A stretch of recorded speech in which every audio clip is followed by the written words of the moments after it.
You are listening to the Scars and Guitars podcast. My name is Andrew Mackay-Smith, and I hope wherever you are in the world and whatever you're doing very well. You're about to listen to my conversation with Joshua Radin, who is touring Australia through February of 2018. Let's hear what Joshua had to say. Here we go. First of all, I want to congratulate you on a stellar career. You are coming to Australia for a run of shows through May. So you do have a very unique relationship with Australian fans, it needs to be said. So what can we expect and look forward to from the shows? Do you think I have a unique relationship with Australian fans? That's so great to hear. Yeah, I do, because I was talking to Kate Vogel about something similar, of course, and I'll talk a little bit about her and some of the work that she's done later. Because you are, we get a lot of TV shows over here from the US because the vast majority of shows do come from the US, but I do think that your music through the TV shows has found a place in Australian audiences' hearts. I guess not just Australian. I mean, that's pretty much how I got my music out there, through TV shows and movies. So that's one of those, things that I was just really lucky to fall into, because when I started, for 20 years before that, people were just going to the radio with a single and hoping that the radio would play it. And when TV shows and movies started playing my songs, right when I started writing them, people were seeing those TV shows and films all over the world. So it was like I had this instant global fan base, which was just incredible. Rather than having to go to the radio station, city to city to city, and play each radio station and say, okay, hopefully I'm having a career in Melbourne, but not in Sydney, or this, in Adelaide, but not in Perth. So it was instantly global, and I was very lucky for that. So we mentioned, already, you're famous for a few reasons, you got your music on, not just on albums, but on the TV shows, but you do have a great voice, you do put on great shows, and you do have the ability to write endearing tunes. Thank you. Many people will know you through, of course, Ellen DeGeneres championing your music. So I read this, I don't know whether this is correct, but I think I'm correct in saying that you even performed at her wedding to Portia de Rossi. Yeah, that is correct. She's been a huge support of mine, both of them. The first time I played on her TV show, I was sound checking one of my songs. It was called Today. It was on my first album. Mm-hmm. And she and Portia were standing there while I was sound checking and crying. And after I sound checked, they came up and said, "We want to get married to that song." And I was so kind of taken aback and blown away. And then a couple months later, I got a call, and my manager said, Ellen wants you to come and play like 6 of your songs while she and Portia get married in their house in Los Angeles. And I was like, okay. And after I did that, Ellen kept having me on her show and supporting my music. And meeting her was, changed my life in so many ways. Yeah, fantastic. She's an incredible human. Yeah, wonderful. Well, it's always good to get the Ellen seal of approval. There's no doubt about that. I mean, it certainly doesn't hurt. It certainly doesn't hurt. It definitely made my career. Oh, wonderful. Yeah, well, good to see you acknowledge it in that way, mate, because, look, she is a supporter of a lot of artists and entertainers out there. So I mentioned earlier, mate, that I had a chat to Kate Vogel about balancing acting and music. So your music has actually even appeared on the show that she was on, One Tree Hill. But here's a good question for you, and it's a question that I've been wanting to ask you for a while, actually, or someone who's done what you're doing, actually, in terms of why do you think your music has been so successful in an area that so many have tried to get airplay, but you just seem to have a wonderful gift for creating music that screen executives just love? I think I think there are a lot of factors when it comes to answering that question, so I'll try to make it short. When I first started 13 years ago, not a lot of artists were allowing their music to be in TV shows and films, or at least they were charging too much money for the use of them. And I had just started, and I just said, go ahead, use whatever you want. It's great exposure all over the world, and I'm getting fans this way, and I'm able now to tour all over the world because of it. So I think right off the bat, a lot of the music supervisors who are in charge of picking songs for these TV shows and films said to themselves, well, we can't afford this Paul Simon song, so we're going to go after this Joshua Radin song. And it really helped me out. And now I think it started a trend over the last decade where now you see the biggest artists in the world, the legends. You hear Rolling Stones, Paul Simon, Bob Dylan, Beatles songs. You hear all of them in movies and TV shows and commercials and things like that. So I guess I was lucky to get on the ground floor of that. Yeah, you're almost the godfather of it, really, aren't you, in a lot of ways? In that you are right, you were the... Well, I don't know about I don't know about that, but I don't know. I mean, I have had over 100 songs now of mine in TV shows and films and commercials. So it's afforded me the ability to not only pay for my life, but to also be independent. You know, for the last 4 albums I've released on my own. I don't have any other cooks in the kitchen. I do everything on my own, and I can do it on my own timeline. If I want to go back to Australia to play, it doesn't matter that I don't have a brand new album to tour. I'm just like, I want to go to Australia. Yeah, cool. Yeah, we love that, by the way. Yeah, because we often only see, usually, typically, 99% repeat percent of the time, we only see artists touring because they've got something to promote. So I think it says a lot about your artistic credibility that you're just willing to tour and bring music to the people regardless. Yeah, especially because my live show is rarely about the new album. You know, it's really just, I take a lot of requests, and obviously when you put out a lot of albums, most of the requests are for older songs. So I tend to play most of my older songs. I want to give people what they want to hear, and I pepper in new songs, of course, but and that's actually, I love when I'm touring and I'm on stage and someone shouts out for me to play something off a new album. Like, that's a really good feeling. I bet it is. Yeah, yeah. And, you know, your 7 albums, numerous singles, and mini EPs deep. What's been the most significant challenge that you've faced?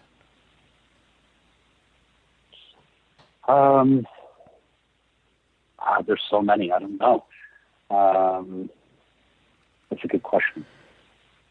I guess just trying to constantly come up with new material would be the challenge for any artist. You know, not just in music, but for anytime you choose a creative lifestyle, you're always thinking. And I talk to artists all the time, whether they're film directors or painters or novelists. It doesn't matter whether they're musicians or not. Just anyone who chooses to create and express themselves for a living. The challenge, ultimately, the biggest challenge, ultimately, I would say would be to not run out of material. What about your creative muse? Where do you think that comes from? You know, the ability to write songs and be inspired. I think it comes from my interpersonal relationships. For me personally, of course. I write about what I know. Almost every song I've written has been basically like a letter to either myself or someone that I didn't know how to say it. And I put it in a song, so it's just like I got it out. You know what I mean? A lot of times I didn't even write it and send them the song, but it just helped in terms of expression. And helps bring closure to some of those relationships where there might not have been. Exactly. Yeah, no, I get that. Yeah, it's therapy for me. It's catharsis, you know. Yeah, no, awesome. And this is a question that I've asked a few artists actually, so I'm really keen to hear your response on this one here, given your success. So, when you were starting out all those years ago, did you have a specific vision for how your career would unfold, or did you just want it to evolve and unfold? Oh God, I had absolutely no idea, because I started playing music and I had no idea that I would even be a professional musician. I was just doing it as a meditative thing. So the fact that I signed a record deal, my first album, and the first songs I ever wrote, and got to tour the whole world and meet so many amazing people, it was, everything that's happened after that has been just gravy. Okay, yeah. And how important is having great musicians surrounding you for your performance, your live performance? So, for example, some artists just need a few key ingredients, like the famous Bob Dylan story where he didn't give a shit about who played bass, whereas others go to great lengths to ensure the musicianship and even the musicians are top-notch, like Bruce Springsteen. So where do you sit in that mix? it's been a constant change for me. I started out with this pressure I put on myself of surrounding myself with these amazing musicians because I wanted them to teach me so much because I just started playing music. So playing with them every night was like going to school. And then the more and more I learned and saw what everybody did and working with, amazing producers over the years, I learned so much, but I just started saying, I'm just going to get up on stage. I can't remember. You were having a very good discourse there about the musicianship side of things and about bringing people on to learn from them. Oh, yeah. Yeah. Well, like I said, I learned so much by surrounding myself by amazing players and producers that ultimately, when it came to this last album I recorded, The Fall, I ended up self-producing it because I felt like I had learned so much and I wanted to incorporate what I had learned in the studio. And the last couple of years, I've been going out on tour, whether it's been solo or just with one other guitar player, and just really shooting from the hip while I'm on stage and taking requests and not doing set lists and just going up there and being myself and trying to play what everybody wants me to play. And I really, when it comes to the live thing, I think what separates my show and me as an artist from a lot of others is that I don't get up there and try to be anyone else. Yeah. I just get up there and I just, every show is different because who knows what people are going to request. I don't have any like big hits in my canon, I would say.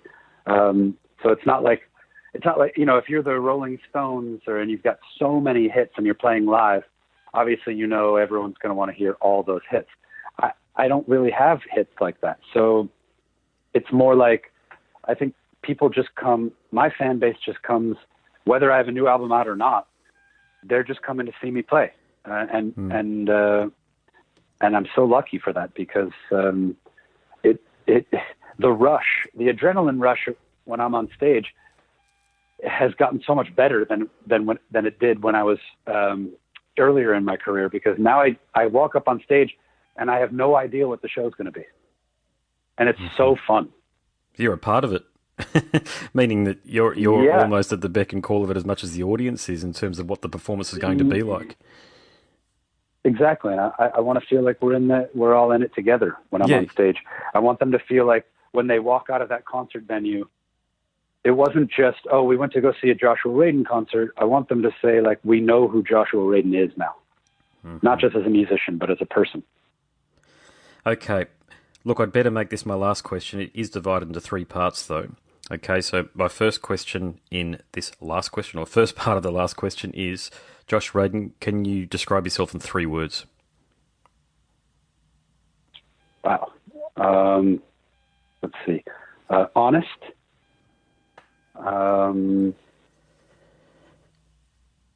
Driven. Actually, let's take away driven and put sensitive because that's quite a shift. And then the third one, I guess, let's not go with something that's so positive.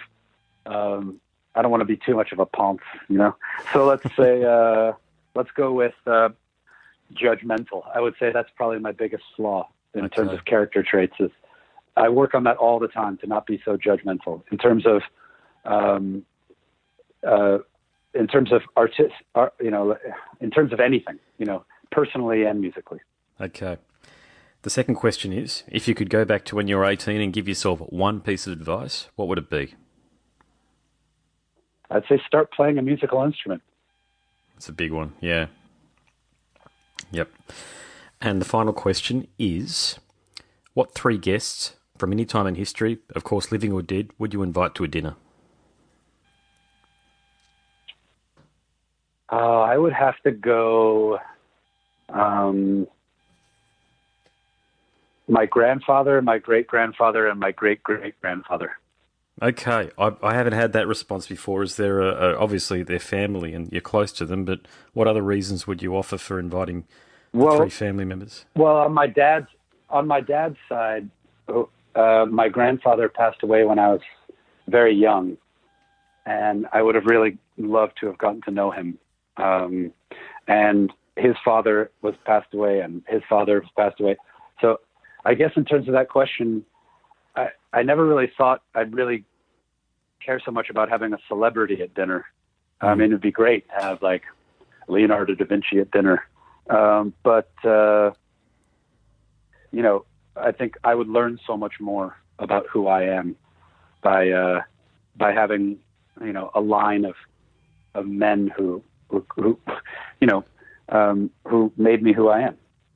I reckon you've got probably one of the highest degree of self-awareness that I've spoken to. I've done well over 200 interviews at this point, but so many of your answers to questions that I've asked demonstrate that you're very keen on discovering who you are and just well, thank you. I really appreciate that, because the first song I ever wrote was this song called Winter, and the first lyric I wrote for that song was the first lyric of the song was "I should know who I am by now," and I was turning 30, and I just felt so unself-aware that I've sort of made it a mission of mine over the last 13 years to really figure out who I am as a person, not just as a musician. Well, you're very far along that path. So thank you so much. So that's probably the best compliment I've ever received from someone interviewing me. Oh, thank you, mate. No, well, I appreciate it. You know, it's as I say, I've done a lot of interviews, and you can tell when people are engaged and when they're disengaged. And I really love having the chat with you because you can tell you're completely engaged. And beyond that, I can tell it makes me like your music even more, which is also a great benefit to talking to people because I know how seriously you take it. And it is. I'm really discovering not just your music, but I'm discovering you. And the audience and the listener is discovering you as well. That's a really important part of the human experience. That's the main thing. That's what I focus on. So I'm so glad that comes through. All right. Well, thanks, mate. It's been a pleasure to have a chat with you, and I'll definitely be in the audience when you play Brisbane. Oh, I can't wait to get back. And to anyone listening out there, reading or listening, I'm so appreciative to my Australian fan base that continues to support me and allows me to come back and play shows there because I just love being there. I would come there as a tourist, but it's so great to get paid to play there, to travel there rather than having to pay. It's amazing. Well, we love having you here, mate, so please come down anytime you want. Thank you so much. I appreciate it. I'll talk to you soon. You are listening to the Scars and Guitars podcast. My name is Andrew Mackay-Smith, and that was my conversation with Joshua Radin. Thank you so much for listening.